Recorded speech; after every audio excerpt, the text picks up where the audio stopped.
ओम शांति। सुनते हैं आज 29 नवंबर 2025 की साकार मुरली से प्रश्न उत्तर। प्रश्न 1, सच्चे राजऋषि किसे कहा जाता है? उत्तर, जो आत्मा स्वयं को आत्मिक स्वरूप में स्थित रख सच्ची तपस्या करती है, वही सच्चा राजऋषि है। वह देह अभिमान छोड़ आत्मिक स्मृति में रहता है, निरंतर याद और योग में रहकर पवित्र बनने का अभ्यास करता है, इसलिए वह पूज्य बनता है। प्रश्न 2, कौन सा पुरुषार्थ आत्मा को सदा पूज्य बना देता है? उत्तर, आत्मा की ज्योति जगाने का पुरुषार्थ ही सदा पूजन योग्य बनाता है। तमो प्रधान आत्मा को सतो प्रधान बनाना ही सच्ची तपस्या है। जो इस पुरुषार्थ में गफलत करते हैं, उन्हें आगे चलकर बहुत पछताना पड़ता है।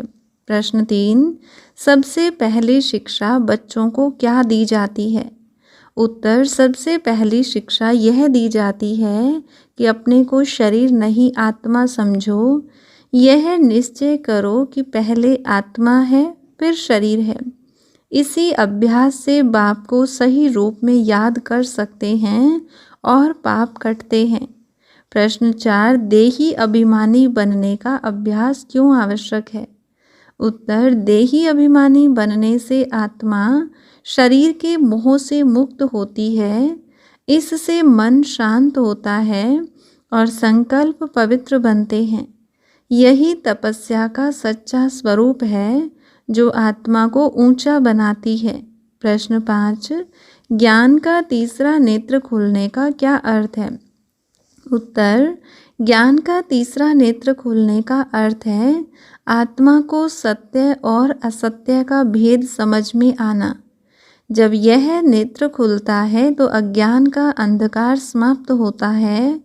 तब आत्मा स्वयं की वास्तविक स्थिति को पहचान लेती है। प्रश्न 6, आधा कल्प ज्ञान और आधा कल्प भक्ति क्यों कहा जाता है?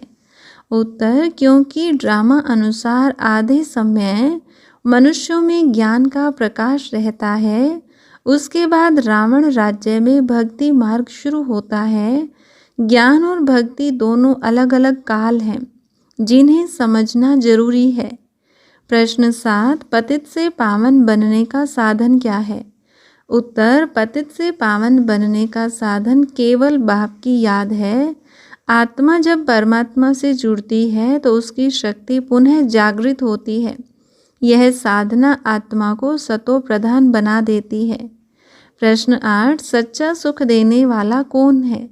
उत्तर, सच्चा सुख देने वाला केवल एक रूहानी बाप है। वही दुखों को हरने वाला और सुख देने वाला है।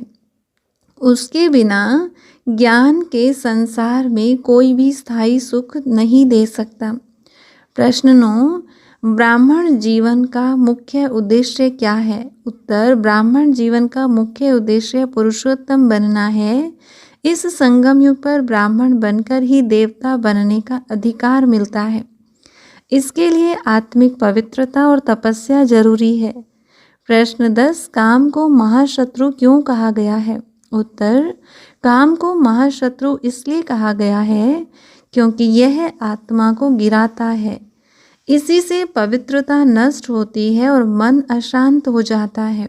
इस पर विजय पाने से आत्मा जगत जीत बन जाती है। प्रश्न 11, आत्मा की ज्योति कब बुझ जाती है? उत्तर, आत्मा की ज्योति तब बुझ जाती है जब वह देह अभिमान में चली जाती है। पवित्रता की शक्ति समाप्त हो जाती है और आत्मा तमो प्रधान बन जाती है।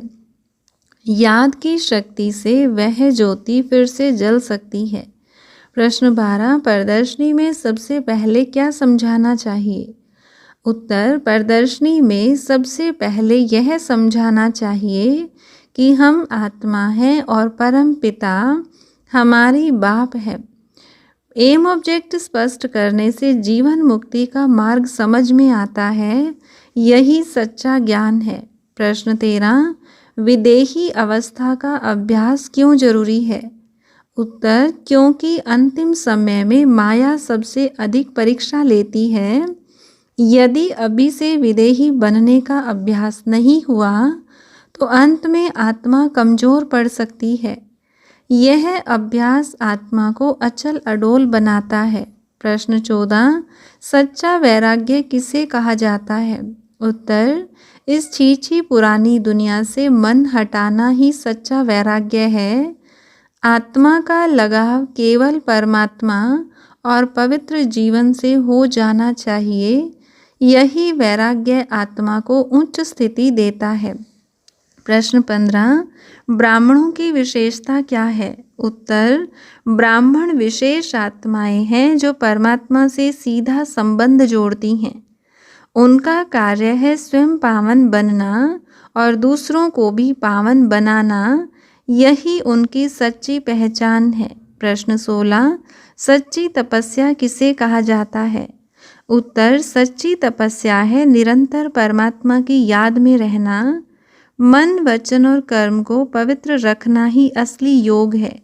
इसी से आत्मा पूजन योग्य बनती है। प्रश्न 17, पुरुषार्थ न करने का परिणाम क्या होता है? उत्तर, जो आत्माएं पुरुषार्थ नहीं करती उन्हें धर्मराज की सजाएं खानी पड़ती हैं। उनका पद नीचे गिर जाता है और वे पूजे नहीं जाते। इसलिए अभी पुरुषार्थ करके पास होना ही सबसे बड़ा कल्याण है। हर रोज़ की मुरली से प्रश्न उत्तर सुनने के लिए चैनल को सब्सक्राइब करें और बेल आइकन ज़रूर दबाएं। वीडियो को दूसरे भाई बहनों के साथ शेयर ज़रूर करें। ओम शांति।